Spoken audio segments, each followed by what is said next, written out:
주신 말씀 우리 봉독하겠습니다. 오른 열왕기하 3장입니다. 열왕기하 3장 11절로 20절까지 우리 함께 합독하시겠습니다. 열왕기하 3장 11절로 20절까지. 자, 시작. 여호사밧이 이르되 우리가 여호와의 물을 만한 여호와의 선지자가 여기 없느냐 하는지라 이스라엘 왕의 신하들 중에 한 사람이 대답하여 이르되 전에 엘리야의 손에 물을 붓던 사밧의 아들 엘리사가 여기 있나이다 하니 여호사밧이 이르되 야의 말씀이 그에게 있도다 하는지라. 이에 이스라엘 왕과 여호사밧과 에돔 왕이 그에게로 내려가니라. 엘리사가 이스라엘 왕에게 이르되 내가 당신과 무슨 상관이 있나이까? 당신의 부친의 선지자들과 당신의 모친의 선지자들에게 가소서 하니 이스라엘 왕이 그에게 이르되 그렇지 아니하니이다. 야훼께서 이 세 왕을 불러 모압 손에 넘기려 하시나이다 하니라. 엘리사가 이르되 내가 섬기는 만군의 야훼께서 살아계심을 두고 맹세하노니 내가 만일 유다의 왕 여호사밧 얼굴을 봄이 아니면 그 앞에서 당신을 향하지도 아니하고 보지도 아니하였으리라. 이제 내게로 검은고 탈 자를 불러오소서 하니라. 검은고 타는 자가 검은고를 탈 때 야훼의 손이 엘리사 위에 있더니 그가 이르되 야훼의 말씀이 이 골짜기에 개천을 많이 파라 하셨나이다. 야훼께서 이르시되 너희가 바람은 보지 못하고 비도 보지 못하되 이 골짜기에 물이 가득하여 너희와 너희 가축과 짐승이 마시리라 하였나이다. 이것은 야훼 보시기에 작은 일이라. 야훼께서 모압 사람도 당신의 손에 넘기시리니 당신들이 모든 견고한 성읍과 모든 아름다운 성읍을 치고 모든 좋은 나무를 베고 모든 샘을 메우고 돌로 모든 밭을 헐리다 하더니 아침이 되어 소재에 들일 때에 물이 에돔 쪽에서부터 흘러와 그 땅에 가득하였더라. 아멘. 오늘 열왕기 하 3장은 여러분이 지역을 모르니까 지역을 봐야 이해가 될 것 같습니다. 제가 지도를 한번 그려볼게요.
지도를 우리 한번 지난번에 배웠던 그걸 기억하면서 이 지명을 제가 가르쳐 드릴게요. 이게 이제 사해입니다. 사해. 염이라고도 하고 소금이 이게 요단강에서 이래요. 레바논 산맥, 지금은 레바논입니다. 레바논, 그때는 시돈 지방 그런 곳인데, 그러니까 시돈 투로 그런 지역이에요. 이쪽에 헬몬산이 이렇게 있고요. 헬몬산과 레바논 산맥의 만년설이 녹아가지고서 이 요단강 상류를 이렇게 흘러내립니다. 흘러내려서 이 갈릴리 호수를 넘치게 해요. 이게 갈릴리. 이 호수를 넘치게 해서 요단강이 이렇게 흘러내리죠. 이거 요단강. 그래서 1년 내내 흐르는 강, 뭐 그런 뜻이에요. 요단강으로 흘러내려온 강이 또 하나 있어요. 이쪽 시리아 지방에서, 이쪽 시리아거든요. 아람 지역. 아람. 이것이 아수르가 됐다가 나중에 바벨론에 잡혀가지고서 바벨론 제국이 됐다가 이제 시리아, 요즘에 시리아로 돼 있어요. 다마스커스 쪽 이쪽 흘러내리는 이것이 야르묵 강이다. 그래서 야르묵 강이 1년 내내 흘러요. 지금 갈멜산이 계획이 있는데 여러분 공부했던 갈멜산, 엘리야가 불을 내린 곳 갈멜산, 이 기슭강에서 450명을 죽였죠. 이 기슭강. 하나님의 선지자가 그렇게 힘이 센지 450명을 혼자 다 죽여요. 요단강 흘러 이쪽에 이제 여러분 잘 아는 야복강, 야곱이 씨름한 야복강이 이렇게 있어요. 이것도 요단강으로 이렇게 흘러내립니다. 1년 내내. 이쪽에는 이제 암몬 족속이 살아요. 암몬 족속이 살고 이쪽은 모압 족속이 살고요. 모압. 요 뻘건 데는 에돔 족속이 살아요. 잘 안 보이네요. 에돔 족속이 살아요. 그리고 이쪽은 이제 블레셋이 있고요. 블레셋이 지중해 연안에 이렇게 5개 성을 잘 잡고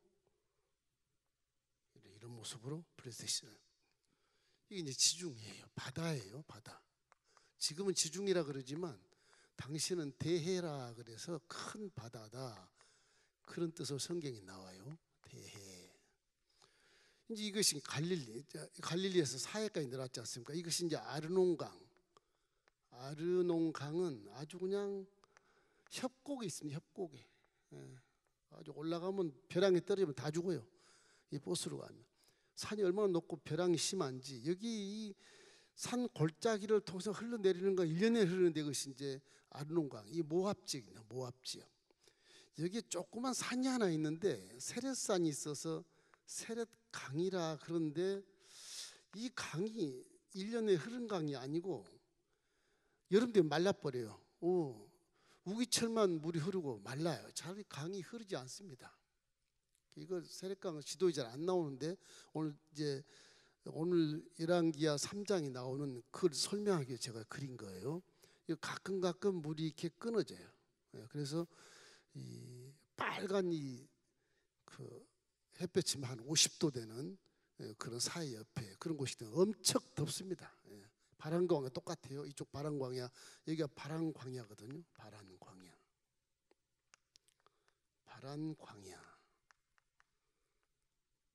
바로 밑에가 여기 시내산이 있어요. 시내산. 이쪽은 사우디고요. 사우디아라비아 있고 이쪽은 애굽인데 이 빅토리아 호수에서 중부에서 흘러내린 강이 계속 이렇게 와가지고요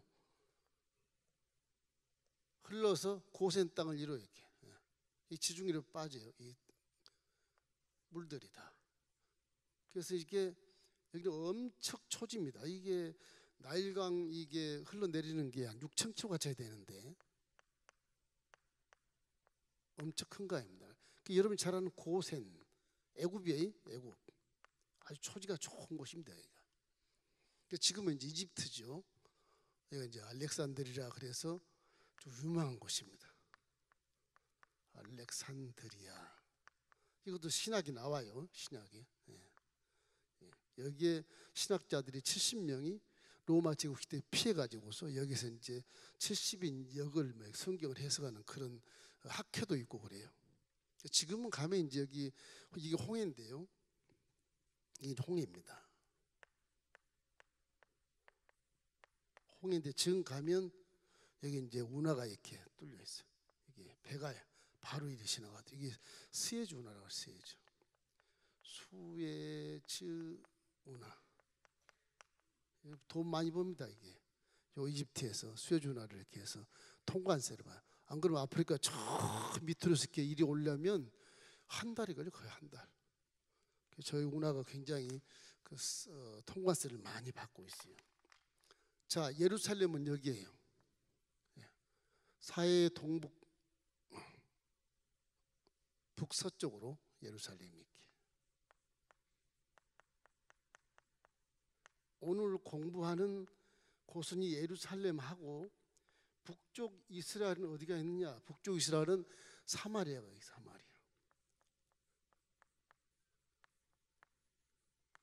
사마리아 수도예요. 북이스라엘과 남유다는 이 정도밖에 안 돼요. 그냥 이 정도. 여리고 조금 더 있어 이렇게. 저 정도 이제 남유다고요. 뭐 바람광이도 안 들어가요. 여기. 블레셋도 안 들어가고 이렇게. 네. 이게 남유다, 유다 왕국이라고 그래요. 북이스라엘은 이제 이쪽이 이제 북이스라엘 북.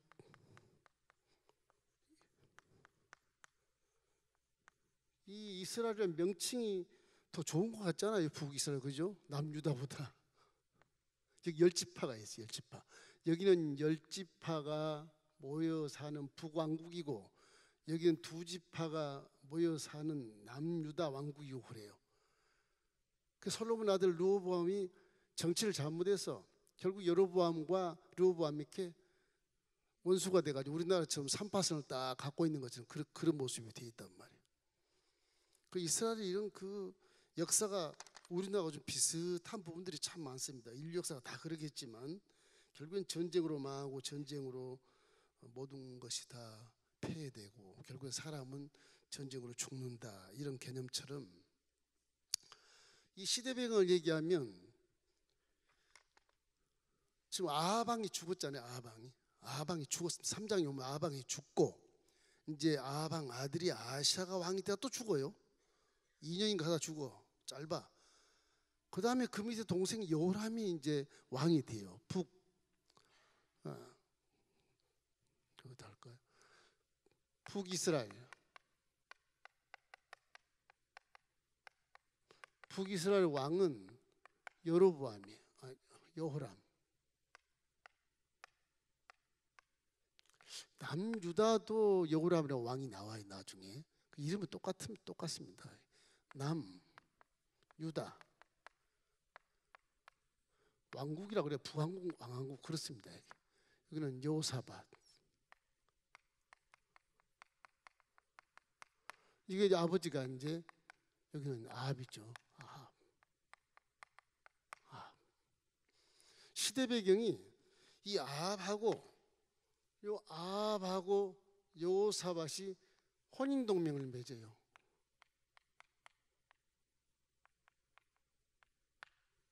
여호사밧 아들 여호람이라는 사람이 있어요. 북왕국 이름하고 똑같죠.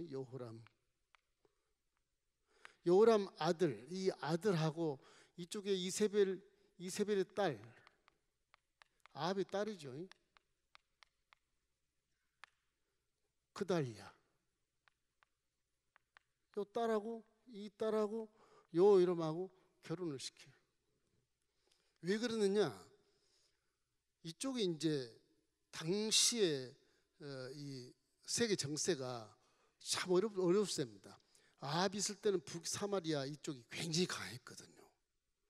엄청 강했어도 요 아람, 암몬, 모압, 에돔, 블레셋 이래서 또 밑에는 막 이집트, 애굽 그죠? 애굽 제국이에요. 이쪽에 바빌론 그 당시에 바빌론 그랬어요. 나중에 신바빌론에도 나오는데 바빌론 이게 이쪽에 이제 아람이 아수르가 됐다가 아수르 때 망하거든요. 북이스라엘이요. 이 바벨론이 덮쳐서 할 때는 남이 망하게 되고 그렇게 됩니다. 역사가. 그 지금 아하방이 죽고 사마리아에 지금 여호람이 왕이 됐는데 이 사람이 왕이 됐는데 이 사람이 아버지가 똑같이 야를 안 믿어요.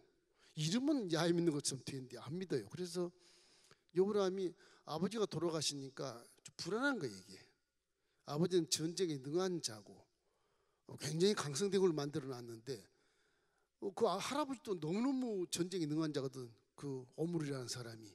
그런데 이 손자가 딱 왕이 되니까 이게 약해진 거예요. 그래서 요 모압이라는 요 족속 이게 이 족속 전부 다 종속국이었는데 이걸 모압이 배반을 한 거예요.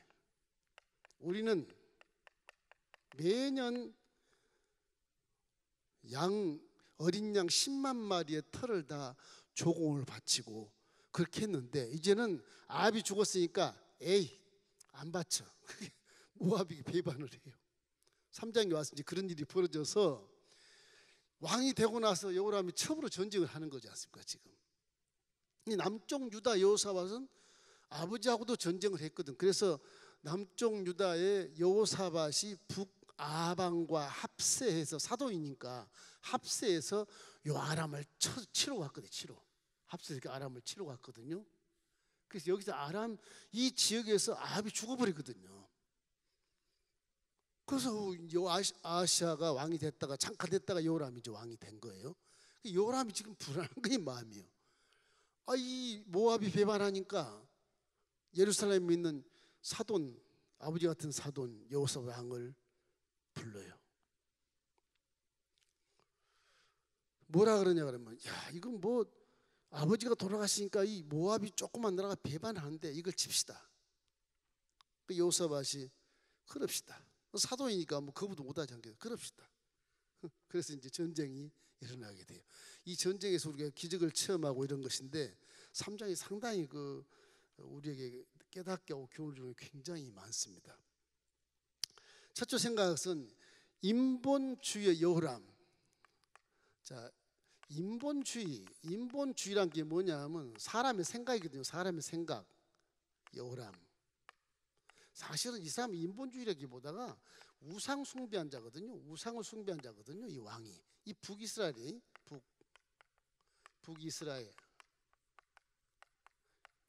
왕이에요. 이 사람 인본주의 사람이라서 이 하나님을 싫어해요.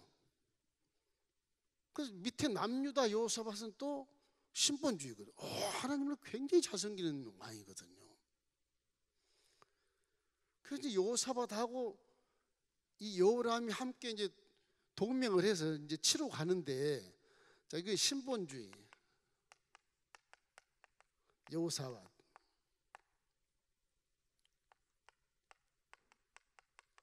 신본주의 하나님 믿는 거예요. 하나님 믿는 왕의 여호사밧 왕. 예. 이 왕은 남유다죠. 그래서 이 신본주의 여호사밧과 인본주의 여호람이 마음이 이렇게 잘 안 맞는데, 그래도 여호람이 나이가 어려서 아버지 같은 남유다 왕에게 이거 치러 갑시다. 그래, 우리가 동맹 나라인데 이 조그만 나라가 우리나라를 무시하고 종속국에 세금도 안 받죠. 그래, 갑시다. 갔는데 이제 여호람이 하도 이렇게 불안하니까 사두니시여 어디로 모압을 치러 갔으면 좋겠습니까? 물어요.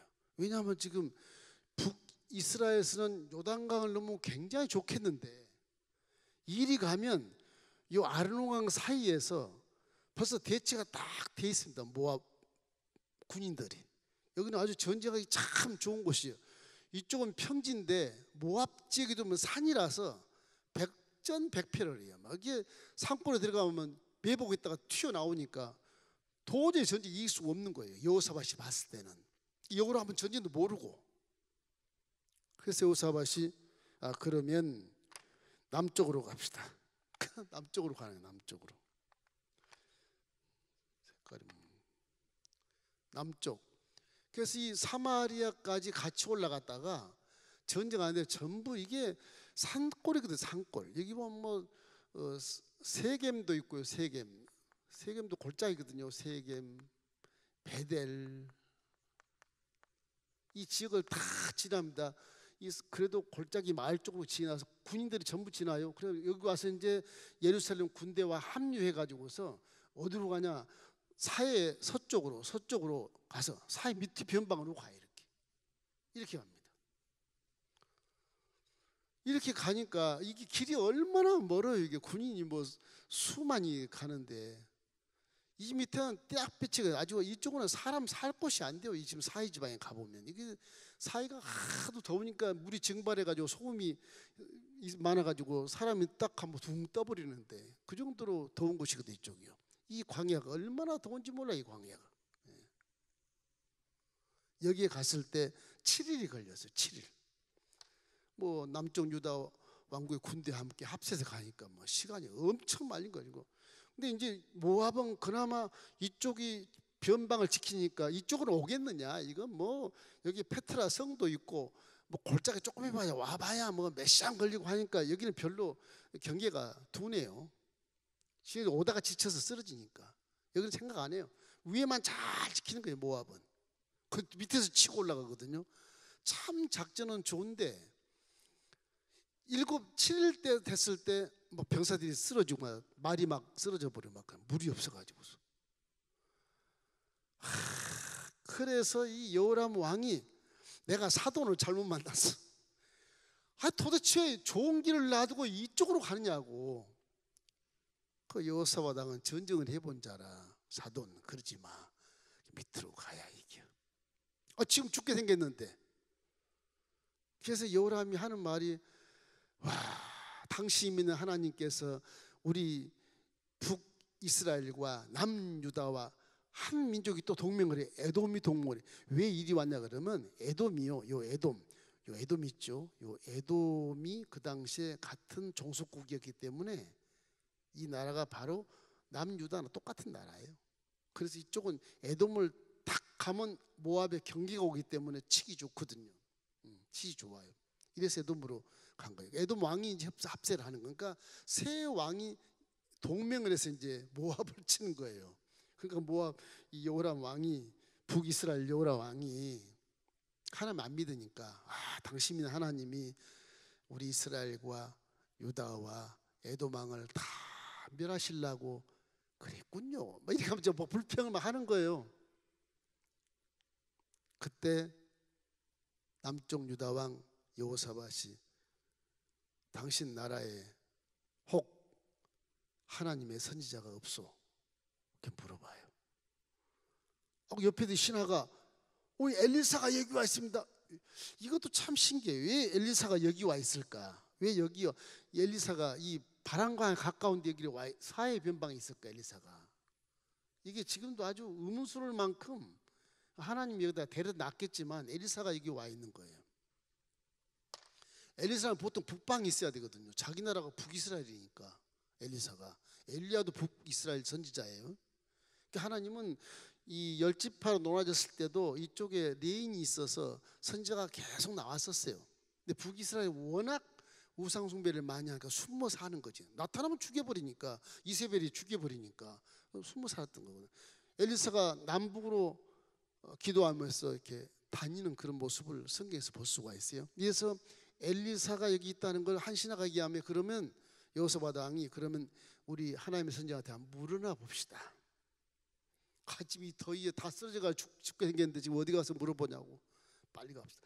신하가 얘기할 때 신하를 안 보내고 세 왕이 다 가요. 그 먼 길을 군대 다 거기 때 앞에 앉혀놓고 가는 겁니다. 가니까 엘리사가 나왔어요. 자기 왕을 봤어. 북이스라엘 여호람을 봤어요. 여호람을. 자기 나라 왕이잖아요. 왕이여 왜 나한테 옵니까? 당신 부친이 믿는 아세라신, 바알신, 당신의 어미가 믿는 바알신 거기 가서 점을 치든지 말든지 그러지 왜 나한테 오느냐고 막 호통을 치는 거예요. 왕이 기분이 되게 나쁜데 그렇잖아. 나쁜데 이 사람이 나를 뭘 보고 저러나 화도 나지만 왕들이 있으니까 그러지도 못하고 선지자예요. 내가 지금 당신과 하나님을 잘 믿는데 사돈하고 함께 사돈의 의견에 따라서 이쪽 남방으로 내려와 전쟁을 하게 됐는데 지금 하나님, 당신 믿는 하나님이 지금 세 왕을 다 몰살시키려고 그런다. 그 지금 난 따라와 본 거야 그냥. 그 둘이 사이가 안 좋아. 우상 숭배한 왕하고 하나님의 선지자 사이가 안 좋죠. 그러면서 하는 말이 엘리사가 내가 남쪽 유다의 여호사밧 왕의 얼굴을 보고 내가 당신을 맞이하는 거예요. 얼마나 기가 막혀요. 외교에서 저런 일이 벌어지면 아주 망신을 당하는 거 아니겠어요? 그 여호람이 참아요. 참아요. 여호사밧이 길을 막고 그래 우리 세 왕이 이렇게 연합해서 저 나쁜 배반한 모압을 쳐야 되겠는데 어떻게 했으면 좋겠어. 그래서 할 수 없이 이제 엘리사가 여호사밧 왕을 보고 검은 고를 가져오시오. 검은 고 탈자를 데리고 오시오. 그래요. 이 하나님은요 찬양을 굉장히 좋아합니다. 찬양을. 그래서 우리 요즘에 좀 성가대가 섰으면 참 좋겠는데, 몇 사람 섰으면 좋겠는데, 거기도 또 문제가 있는지 다 나오면 좋겠는데 뭐 아직 그렇고 이 성가대를 못 세우는데, 성가대 찬양이 있을 때 하나님은 역사를 해요. 찬양은 기도와 똑같습니다. 중요합니다. 이게 찬양은 기도입니다. 기도. 여기에서 음성이 들려요. 하나님의 음성이 들려요. 찬양이 그렇게 중요한 거예요. 응답을 못 받은 분, 혹시 그런 체험이 없으면 성가대를 한번 봉사를 해보세요. 찬양하면 내 마음이 벌써 거룩해져요. 회개는 말할 것도 없고 성가를 제대로 하면 그렇습니다. 그 성가대가 굉장히 중요해요. 예배 이원으로 성가대를 딱 서요. 예배 이원 이분들은. 성가가 그렇게 중요한 겁니다. 여러분이 마음으로 찬양하고 또 하나님을 경외할 때 하나님이 음성을 들려주신다 믿으시기를 주의 이름으로 축원합니다. 그래서 기독교는 찬양의 소리가 항상 흘러넘치는 겁니다. 옛날 교회는 다 말에 확성이 붙여가지고요 찬송 소리를 하루 종일 틀어놨었어요. 점심 먹을 때는 땡그랑 종을 쳐주고, 그때 뭐 소민 이모니 그런 말은 하지도 않았어요. 뭐 잠을 못 잔다, 소음이니까 뭐 방송을 꺼라 뭐라. 요즘에 참 살기 편해서 그런 희한한 정서를 가진 분들이, 불안한 정서 가진 분들이 그렇게 얘기하지만, 그 당시에는 종만 쳐도요 신금을 울려요. 와, 저 종이 나를 평온하게 하는구나, 하나님을 생각하게 하는구나, 그런 종이었거든요. 영혼을 울리는 종이었거든요. 요즘은 세상 시끄러워버리니까 뭐 띵까띵까 놀다 보니까 종소리가 안 들리는 거예요. 그게 오히려 소음이 되는 거예요. 그저 그냥 라그막을 틀어놓고 막 뛰고 뭐 지옥불에서 막 뛰는 것처럼, 아이고 뜨거라 뛰는 것처럼 그렇게 하는 걸 좋아하지, 조용하게 종치고 뭐 그런 거 싫어. 그만큼 우리도 우상 숭배 속에 들어와 있어요 지금. 거기다가 믿는 자들이 그렇게 유혹을 받고 미혹을 받아서 한 번쯤 한번 가볼까, 세상 문화도 알아야지 그러고 가는 경우도 있잖아요. 아주 안 좋은 것입니다. 찬양 굉장히 하나님이 기뻐하는 거예요. 여러분 찬양하시기를 주의 이름으로 축원합니다. 그 다윗도 보면요, 예수 믿기 전 1000년 전에 그분은 참 기가 막힌 분이라니까요. 내 영혼아 야훼를 송축할지어다. 야, 그분 참 대단한 분이에요. 지금 우리 신학 속에 들어와 있는 분 같아요. 저와 여러분 속에 성령님이 계시잖아요. 성령님이 계시면 이 성령님이여 내용과 함께 하나님을 송축합시다. 딱 그런 느낌이 드는 거예요. 내 속에 있는 모든 것들아 오장육부야 다 세포들아 다 하나님을 송축할지어다. 그 다윗이 또 악기를 잘 치잖아요. 노래도 잘하고. 노래 잘하고 음악에 소질인 사람은 굉장히 유익해요. 왜냐하면 하나님을 찬양하면 손해가 없어. 하나님 찬양하기를 주의 이름으로 축원합니다. 자녀들도 찬양 쪽에 영광을 돌리면 굉장히 좋을 거예요. 이 찬양이 하나님 굉장히 기뻐하시기 때문에 그래요. 그래서 인본주의는 결국 우상이가 절만할 뿐이지 아무것도 복채만도 그러지 아무 의미가 없거든. 그래서 검은고를 타요. 검은고를 타는데 하나님의 손이 엘리사 위에 탁 임하는 것을 새 왕이 봅니다. 뭐야 이거, 왕이 보는 겁니다. 그 음성이 들려요. 그 마른 땅에 개천을 많이 팔아. 무슨 뜻이야? 개천을 많이 팔아. 기가 막힌 응답인데 이해가 안 되는 거 이게요. 아니 지금 막 대학벽 50도에 막 군병이 쓰러지고 말이 자빠지고 지금 갈증나 죽고 그러는데 개천 파라고? 전쟁 중인데 지금 물을 줘도 시원찮은데 개천을 막 파라 그러니까 기가 막힌 거예요. 여호람 왕은 그냥 주저앉는 겁니다. 아 죽었구나. 아 니네 하나님 우리 세 왕을 다 이제 멸하시는구나. 좌절해 버리는. 근데 여호사밧 파겠습니다.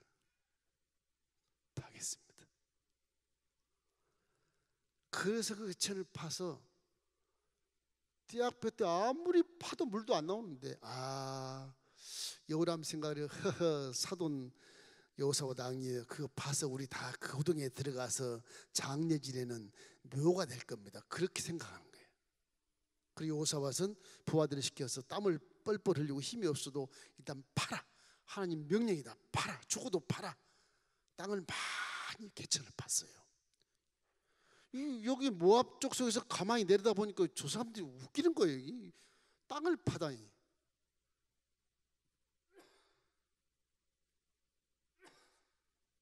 전쟁을 와서 땅을 파니까 우습잖아요. 뭐 하는 거야 사람들이. 막 쓰러지고 자빠지는데 천병 다 보내서 보고 다 봤거든. 모압왕도. 모압왕이 메사라는 왕인데 해가 졌어요. 해가 지고 좀 선을 하죠. 군병들이 병전들이 다 쓰러져 잠에 취해버리잖아요. 다. 모압이야 저들이 저기서 못 올라오면 그냥 갈증 나서 죽는다. 내버려둬도 그냥 우리 승리한다. 이걸 갖고 있는 것이고 새벽이 됐어요. 새벽에 여기에 세렛산이 조그맣니다. 세렛산이 그 진짜 산도 아니에요. 그 조그만 언덕이에요. 세렛산이라고. 나무도 없어요. 이 세렛산에 밤중에 비가 막 소나기가 엄청 쏟아진 거예요. 밤중에 세렛산에 쏟아지니까 세렛산에서 흘러내리는 물이 병정도 자고 있는데 개천 쪽으로 쫙 흘러서 물이 가득했다. 믿습니까? 가득했다. 밤에 하나님 역사를 하는 거예요. 아침에 모압왕이 언덕에 딱 올라와 보니까 너무 웃기는 거예요. 언덕에 이렇게 올라와 보니까 이 물이 이렇게 흐르는 거예요. 물이 흐르는데 가득 흐르는데 올라오면 이 물이 노란 파랗게 보이지 않고 어떻게 보이냐? 빨갛게 보이네. 빨갛게. 빨간 물이 보이네. 빨간 물이 보이는 거예요. 피같이 보이는 거예요. 그래서 저 사람들이 세 왕이 동맹을 하더니 저 갈증난 곳에서 죽겠다고 하면 서로 이간질하면서 싸워서 다 죽었구나. 빨간 피바다가 돼 있으니까 그렇게 느끼고 말만 타고 창도 버리고 칼도 버리고 말만 타고 저 전유물을 가지러 가자. 그러면 언덕에서 막 뛰어내 가지러 오는 거예요. 그런데 지금 여호사밧 왕과 여호람 왕과 에돔 족속의 왕들은 다 살아있는데 지금 막 빈소 두고 막 차 뭐 물건 훔치러 오는 거예요. 전유물 훔치러. 그 다 죽죠. 다 죽어요. 그래서 메사 왕이 도망가 가지고서 원통하고 분통해서 여기 자기 언덕에다가 아들을 제단에 놓고 아들을 불살라 죽여요. 아들을 불살라서. 그러니까 이스라엘의 세 왕이 아들을 불살라 죽이니까 퇴각을 해요. 인신 제사를 드리는 것은 굉장히 중요한 거예요. 사람을 죽인다는 것은 전쟁을 정지하는 거예요. 사실은. 그 메사 왕이 굉장히 지혜로운 자 같이 보여요. 자기 큰 아들을 죽여버리거든요. 번제를 죽여버리거든. 그래요. 그래서 삼국 왕이 다 되돌아와서 갔다. 그게 이제 3장의 스토리입니다. 스토리. 이 스토리에서 우리가 깨닫는 것이 굉장히 많은데 이 전쟁의 전략 자체도 이 여호사밧이 신본주의로 기도했던 이 전략 자체가 여호람 이해를 못하겠지만 결국에 승리했지 않습니까? 결국은 하나님의 역사로 엘리사도 그 밑에 갖다 놓고 벌써 여호사밧도 모르게 여호람도 모르게 엘리사가 딱 여기 와 있는 거예요. 와 있는 거예요. 하나님께 물어라. 그럼 하나님께 물어라. 와 있는 거예요. 다 죽게 생겼으니까 가까이 엘리사를 보낸 거지요. 그래서 엘리사에게 묻고 다시 개천을 파게 된 거예요. 개천 파는 거 기가 막히잖아. 개천 파라. 왜 개천을 파라 그래? 화살을 들고 창 들고 올라가야지. 개천도 그냥 파는 것이 아니라 개천을 많이 팔아. 많이.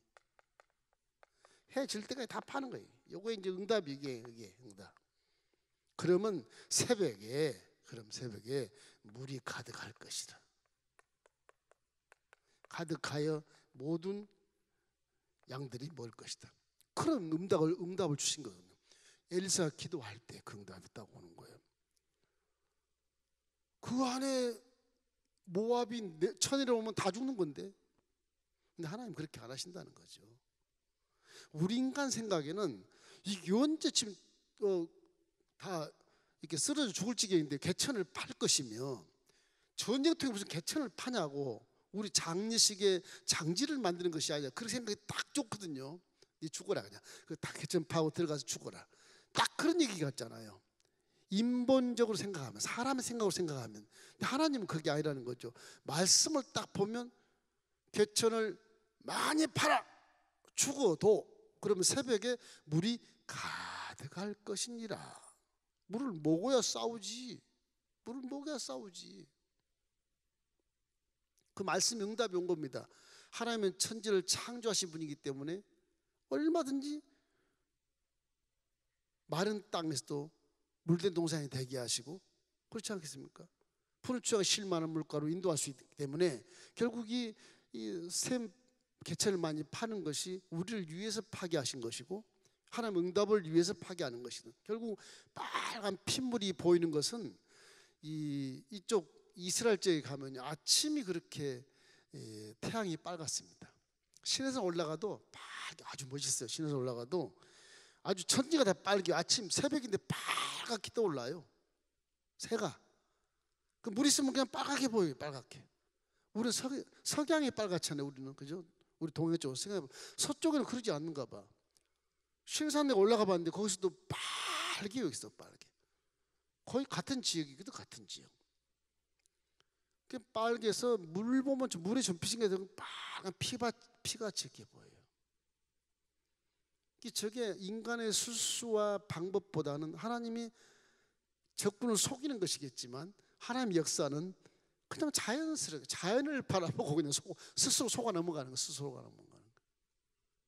그래서 이렇게 대승리를 거두어서 북이스라엘이 남유다 여호사밧과 에돔왕을 도움을 받아서 결국 다시 모압을 제압할 수 있다. 이렇게 이제 결론이 내리는 거죠. 그래서 여호람이 왕위를 좀 오래 합니다. 그래서 형보다는 이 여호람 왕 속에 결국은 또 여호사밧의 그 함께 혼인동맹한 여호람의 누이가 되겠죠. 여호람 누이가 여호사밧 아들 여호람의 부인이니까 사돈지간이죠. 그래서 신본주 여호사밧의 이 내용들을 보면 위기 순간에 믿음으로 하나님께 나가야지 인본주로 생각하면 안 된다. 신앙생활이라고 하는 것이요, 내 인생을 잘 이렇게 조율을 해야 돼요. 조율. 지금 이 검은고가 나오는데, 검은고가 찬양이잖아요. 찬양할 때 하나님과의 관계가 잘 이루어져야 돼. 관계가. 그래야 찬양이 제대로 되는 거예요. 이 찬양의 이게 바이올린이죠. 바이올린. 이 줄이 이렇게 있지 않습니까? 줄이 이렇게. 이게 조율이 잘 돼야 소리가 제대로 들리는 거죠. 이게 조율이 안 되면 소리가 제대로 안 들리죠. 인생의 조율도 하나 찬양하기 전에 우리도 회개하고 하나님과 관계가 잘 조율이 됐을 때 그 찬양을 주님이 받으신다. 그때 응답이 임한다. 그 엘리사가 검은고 탈절 데려오십시오. 찬양을 굉장히 중히 여기는 것이거든요. 항상. 엘리사 마음에도 이미 회개하고 선지자가 깨끗한 마음으로 하나님 관계가 회복되어 있으니 손이 그 위에 딱 내려앉아. 손이. 찬양할 때 여러분 머리에 하나님 손이 내리시기를 주의 이름으로 축원합니다. 그런 경험이 있어야 돼. 그런 경험. 그 기도는 못해도 찬양을 잘 할 수 있잖아요. 기도하기 싫을 때 찬양해 보세요. 그 마음이 기도하는 마음과 조금 달라요. 아주 평안이 오고 하나님 영광 돌려고 애를 쓰고 그런 모습이 내 마음 스스로에게 나타나거든요. 그래서 우리가 우리 하나님과의 사이클을 딱 고정해 놓으면 항상 내 마음이 이 바이올린의 줄이 끊어지나 안 끊어진다고 확인을 하고, 모든 것이 끊어져도요, 믿음의 줄 하나만 쫙 달려 있으면 그거로 칠 수 있어요. 믿음이 하나만 달려 있어도. 뭐 피가닌이라는 사람들 많이 들어봤죠. 피가닌이라는 사람이 그 굉장한 그 버이올리니스트인데 그 사람이 줄이 다 끊어져 한 줄밖에 딱 안 남았는데 청중들이 막 걱정하잖아요. 지금 여기 콘서트를 하고 있는데 줄이 쫙 끊어져 버렸어. 한 줄이 딱 남았어. 줄이 끊어져도 그 한 줄로 연주를 하는 거예요. 와, 그래 박수를 기립박수를 받고 그랬다잖아요. 인생에도 여러 가지 뭐 여러 물질의 줄, 권세의 줄, 뭐 명예의 줄 이런 게 많이 있겠지만 하나님과 믿음의 줄 하나만 제대로 남아 있어도 그 사람 하나님이 승리하게 만들어 주시는 것입니다. 그런 의미예요. 우리는 사람을 창조할 때는 처음에 말이 없었어요. 이사야 23장에 보면 이 백성은 나를 위해서 찬송을 부르게 하려 함이라 그랬거든요. 내가 이 백성을 지은 것은 나에게 찬송을 부르게 하려 함이라 그렇게 말해요. 처음에는 하나님을 찬양하는 입술이에요. 우리는 항상 찬양하는 입술이었는데 우리가 몸이 있지만 악기 같은 것이었어요. 하나님을 송축하고 하나님을 찬양하고 찬송합니다. 그러고 살아야 할 존재인데 이게 애들이 쫓겨나다 보니까 찬양해도 안 들으시고 하나님과 좀 담이 막혀 있고 아무 필요 없는 거예요. 이 찬양이 이게 먹고는 살아야 되니까 이제 먹고 있고 마실 거를 누리려고 하다 보니까 결국 서로가 말이 통해야 뭐 어떻게 하지. 하나님 구음이 하나다. 말 하나를 딱 줬어요. 말 하나를. 구음이 하나 있었어요. 바벨탑 전에는 영어도 한국말도 상관없고 말 하나만 딱 세계 공통용으로 주신 거예요.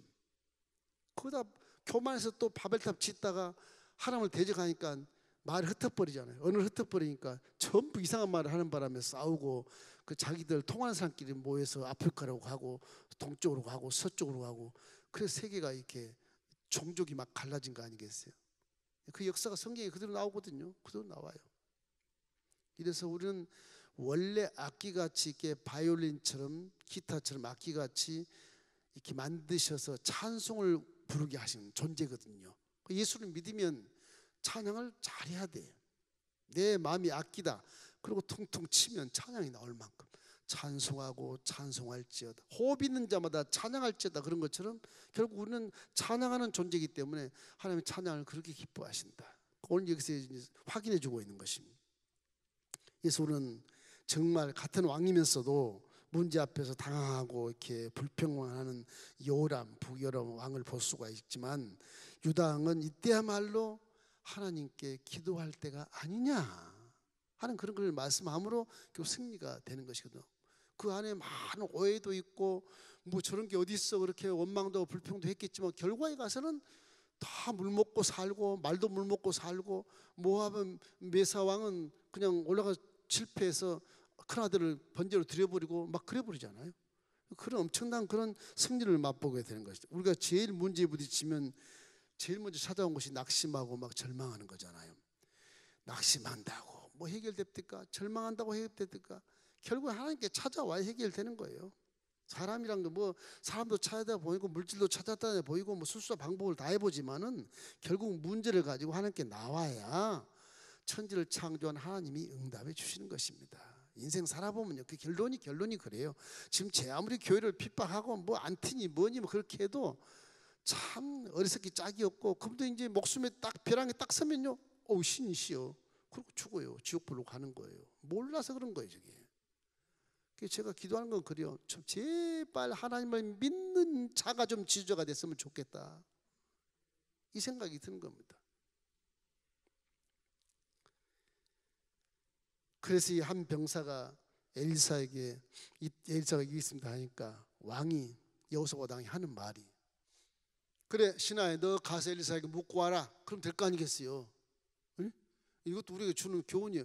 묻고 와라. 그럼 될 것인데 이 상당한 거리를 왕이라는 존재를 가진 권세 있는 세상의 권세 있는 왕들 세 사람이 여호사밧이 끌고 가는 거예요. 우리가 갑시다. 하나님 앞에는 내 몸이 가야 돼. 대신 중보 기도하는 것도 물론 효력은 있겠지만 내 몸이 직접 하나님 앞에 가야 됩니다. 지금 내 음성이 하나님께 가야 되고 내 귀가 하나님 앞에 있어야 돼요. 그걸 의미하는 거예요. 왕이 뭐하러 거기까지 갑니까? 지금 지쳐 죽겠는데 신화시키지. 그런데 왕은 직접 하나님께 가서 아뢰는 거예요. 직접 이게 참 중요한 겁니다. 내 몸, 내 마음이 직접 하나님께 나아가는 것이 기도다. 기도다. 그런 거예요. 그런 것이 느껴지지 않을 때는 교회 성전에 와서 기도하세요.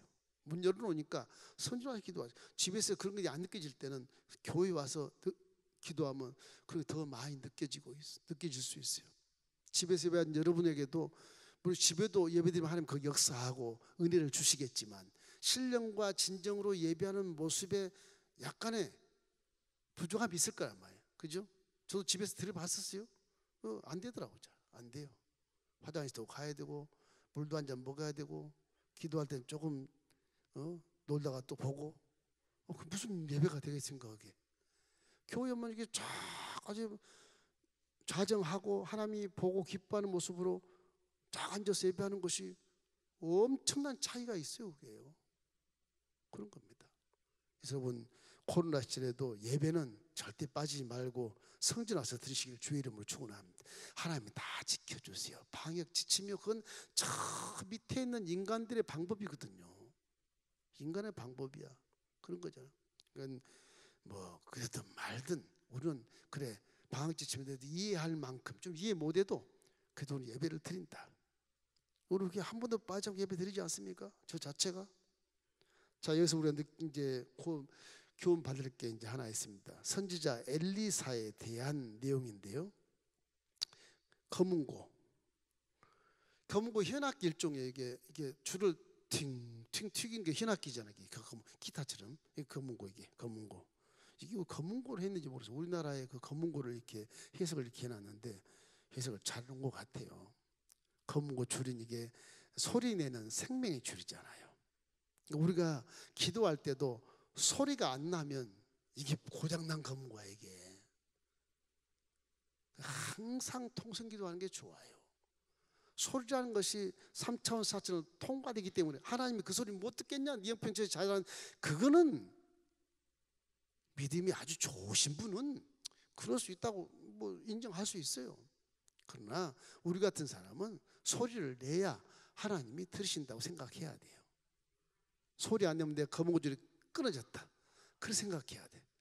소리가 나야 응답하는 겁니다. 찬양의 소리가 나야 응답하는 거예요. 찬양이 뭐예요? 원망불평이에요? 아니잖아. 찬양할 때 원망불평을 찬양합니까? 항상 감사 찬양이죠. 거기가 믿음의 찬양 그런 거잖아요. 다 예수의 피 찬양 다 그런 거잖아요. 뭐 이단은 뭐 예수의 피 찬양을 안 한다 그러더라고요. 그런 얘기도 하는데 그 참 웃기는 거예요. 예수를 안 믿으니까 그렇지. 이만희 욕하면 이만희 믿는 사람이 튀어나간대요. 우리 한번 해볼까? 튀어나간대요. 인격은 모든 게 제가 못합니다만은 이게 그런 생각들이 성경과 비슷하게 맞아떨어져. 영적인 것이 맞아떨어집니다. 그래서 우리는 검은고의 악기의 줄이 생명줄이라는 사실을 항상 기억해야 돼요. 기도해야 응답이 오기 때문에 줄이 끊어지면 응답이 없어요. 그 줄이 뭐겠어요? 십자가와 딱 나와 연결된 믿음. 항상 십자가의 복음을 생각하고 십자가 복음과 나가 연결된 그 줄을 띵똥띵똥 찬양하면 하나님 그 줄을 타고 오신다니까. 항상 십자가를 잊지 마세요. 우리 십자가 때문에 지금 사는 거고 십자가 때문에 구원받은 거고 십자가 때문에 찬양하는 거예요. 지금 십자가 때문에 기적을 우리가 체험하고 있는 거예요. 왜? 우리 속에 하나님의 영 성령이 와 계시니까 줄이 그냥 연결되는 겁니다. 회개만 연결돼 버리는 겁니다. 이래서 인생을 살다 보면 줄들이 털 때가 많이 있잖아요. 사람 믿었는데 사기치고 도망간 놈들 그 줄이 끊어져 버리잖아요. 사람 믿어봤자 아무 의미 없는 것처럼 돼버리잖아요. 이야 참 기가 막히다 하는 그런 관계줄이 터져서 그냥 사기치는 놈 도망가고, 사업의 줄이 터져서 사업이 망하고, 사랑의 줄이 터져서 원수가 되고, 건강의 줄이 터져서 질병에 시달리다 그냥 가버리고, 이런 줄들이 얼마나 많습니까? 그 인생의 모든 줄이 끊어져도 절대로 끊어지지 않는 한 줄이 있다. 그거는 십자가 대속의 줄이 나와 연결되어 있다. 사도 바울처럼 환난이나 공간이나 핍박 핍박이나 적시나 위험이나 칼이나 사망이나 생명이나 천사들이나 권세자들이나 능력이나 높음이나 아픔 기쁨이나 아무 다른 피조물도 날 하나님의 사랑의 줄에서 끊을 자가 없다. 그거예요. 믿음의 줄은 항상 연결되어 있어야 돼요. 그래서 예수님께서 할 수 있거든. 무슨 말이냐? 믿는 자에게 능치보다 없단다. 그런 말이거든요. 그래서 주님이 하신 말씀이 자신감 있게 마태복음 11장 28절 말씀에 수고하고 무거운 짐자들아 다 내게로 와라. 내가 너희를 쉬게 하리라. 하나님 말씀을 척척척 다 들어맞아요. 왜 그런 말을 하셨지?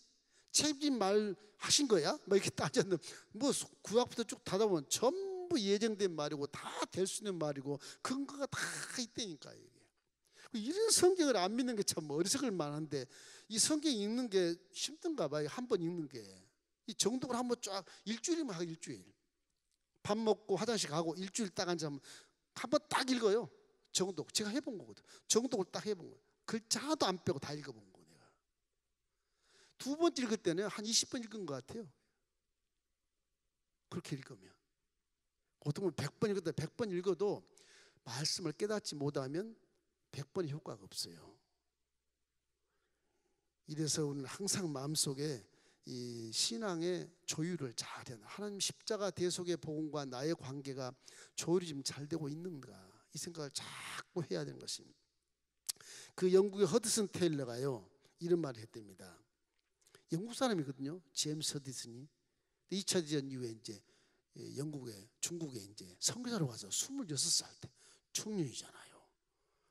와, 그 친구들이 그래, 야, 너는 어떻게 이 전쟁통이 말이야, 그 험한 중국 가서 그 미개인 지역 가서 어떻게 그 선교를 하냐? 가지 말라고 막 애를 쓰고 하는데 갔어. 그 얘기하는데 이렇게 얘기했답니다.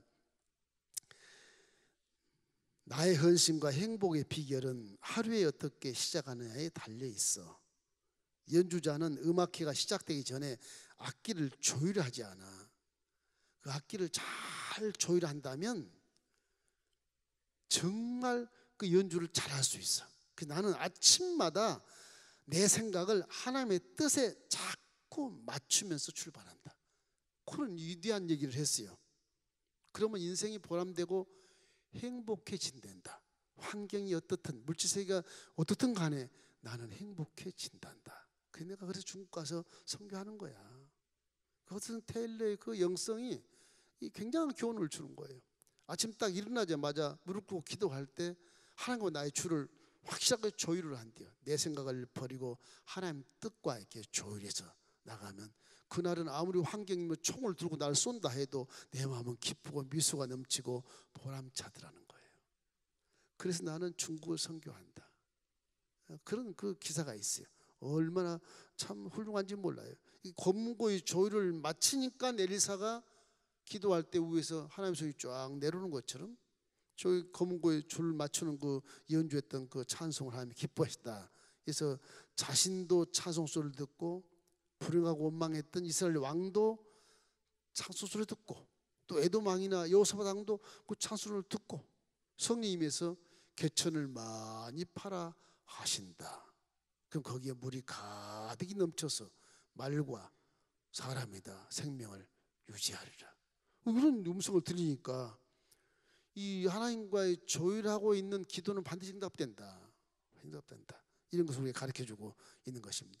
그러니까 하나님과 나 관계를 조율하고 봉사도 하고 하나님과 관계를 조율하고 설교도 하고 조율하고 기도도 하고 조율하고 헌신도 하고 조율하고 성가대도로 성가하고 그래야 돼. 조율하고 나와서 예배드리기도 하고 하나님과 항상 이렇게 원래 예배는요 저 밖에서 번지단에서 다 회개하고 이렇게 들어오셔야 됩니다.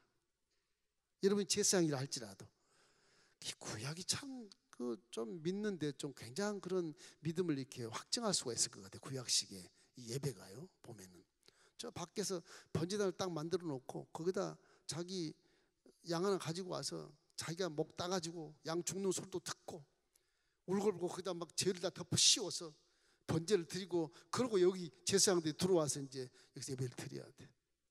그래야 되거든. 그러니까 우리는 그냥 들어와서 할례부터 들어와서 여기 와서 예배 회개합시다. 여기서 회개하고 성전 와서 회개하고. 하나님이 성전에 이 속에 뭐 더러운 쓰레기가 있으면 안 되거든 사실은. 거룩한 것. 심각하고 예민하게 설명하면 그거 신학이 그래요. 그래 우리는 거룩 와서 좀 난 다 용서받은 것처럼 믿어버리고 와서 그냥 기도하니까 회개 체험이 없는 거예요. 체험이. 밖에서 양의 목을 따고 내 죄를 다 덮여 세워서 대신 죽게 만들고 그런 충격이 밖에서 있어야 되는데 충격이 없으니까 그냥 예배 드릴 때도 그냥 졸기도 하고 기도해도 그냥 묵상으로 하기도 하고 막 그러지 않습니까? 그 내가 변화가 돼야 돼. 우리 마음의 골짜기에 이렇게 섭씨 50도 될 만큼 말라 삐뚤어지면 그 마귀 역사입니다. 내 마음에 물이 항상 흘러넘쳐야 돼요. 예수님 그러죠. 너희들이 목마르거니와 내가 주는 물은 영생하도록 솟아나는 샘물이 될 것이다. 그 기쁨의 샘물이거든. 그게 감사 샘물이거든. 은혜의 샘물이거든. 그게 기쁨과 감사, 은혜 샘물이 항상 넘쳐나야 되거든. 그러면 우리는 죽지 않고 살아요. 마귀도 이길 수 있어요. 샘물이 말라버리면 기갈하면 나도 인상이 찌그러지게 되고 옆에 사람 도울 의지도 전혀 없고 내가 지금 살기 바쁘니까 이기적인 삶을 살아가는 것이 지금 세대의 사람들이잖아요. 지금. 그러니까 믿을 수도 없고 불신하니까 이 사회가 불신사회가 돼버리잖아요. 유튜브를 통해서 공연 방송을 안 봐버리고 막 이런 현상이 벌어지잖아요. 믿을 수 없으니까.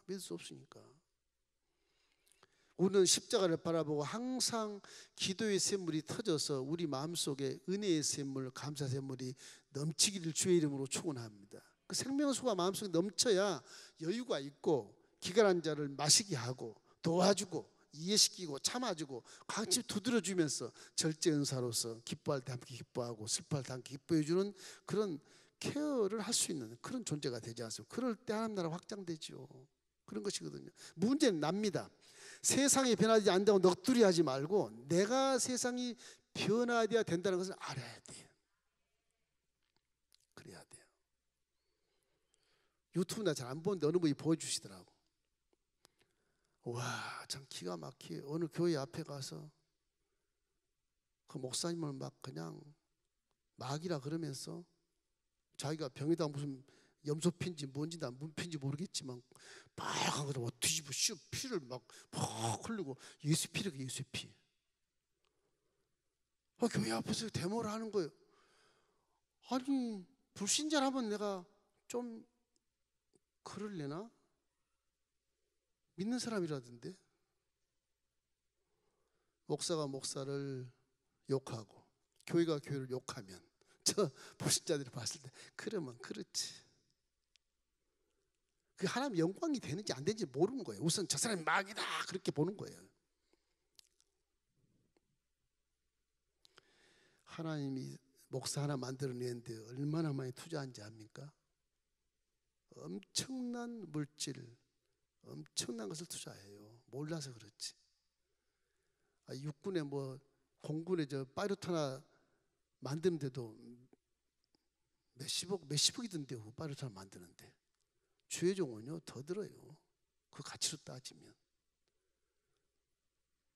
불신자가 그러면 조금 참아주겠는데 교회 앞에서 그렇게 그 예수의 피라고 막 들이붓고 그 참 이해가 되질 않아요. 왜 저러나 그 생각이 드는 겁니다. 무슨 교회 집사님 목사님 모르겠는데 참 한국 교회가 이제 좀 새로워져야 됩니다. 세상이 변하지 않고 어느 목사님이 나쁘다 그래서 하나님의 몸된 성전 앞에 가서 마귀라고 해버리면 하나님 어떻게 보시겠습니까? 예? 한국 교회가 새로워지려면요 그 사람 자신부터 은혜의 샘물과 기도의 샘물이 넘쳐나야 되는 거예요. 기도의 샘물, 은혜의 샘물이 넘쳐나면 그렇게 안 합니다. 자기가 마귀 든 거지.